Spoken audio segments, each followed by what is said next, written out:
vento, il rumore del fiume, la sera. Ti ricordo lo spazio, i chilometri interi, automobili poche. Allora le canzoni alla radio, le partite allo stadio, sulle spalle di mio padre. La fontana cantava e quell'aria era chiara. Dimmi che era così.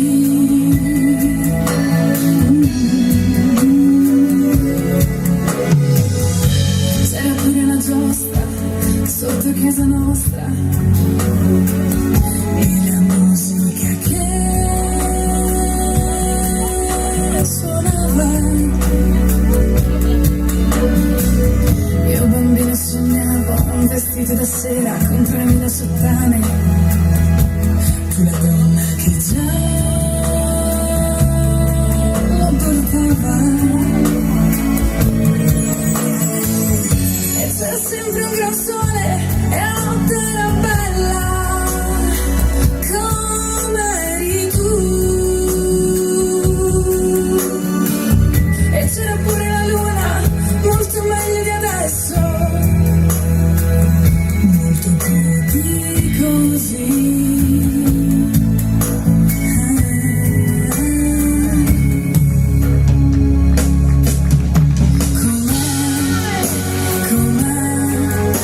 Com'è che c'era posto pure per le favole e un vetro che riluzzica, sembrava l'America. E chi l'ha vista mai? E zitta, e zitta.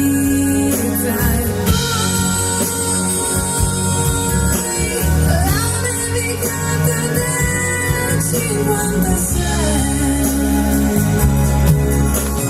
Roma era tutta candida, tutta pulita e lucida. Tu mi dici di sì,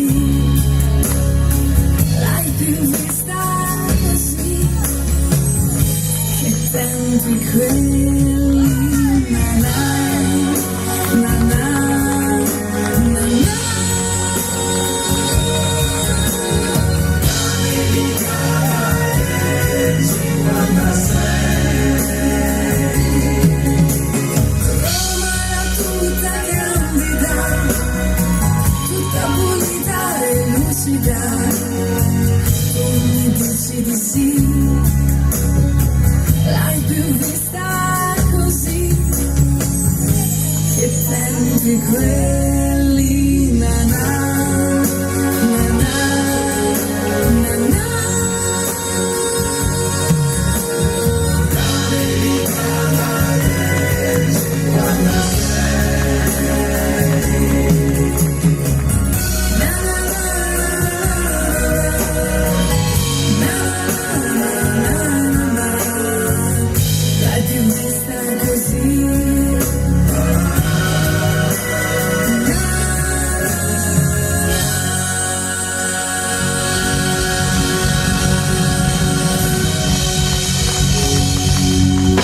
Signori, Martina, pase! Grazie, grazie veramente. Meravigliosa Martina! È stato un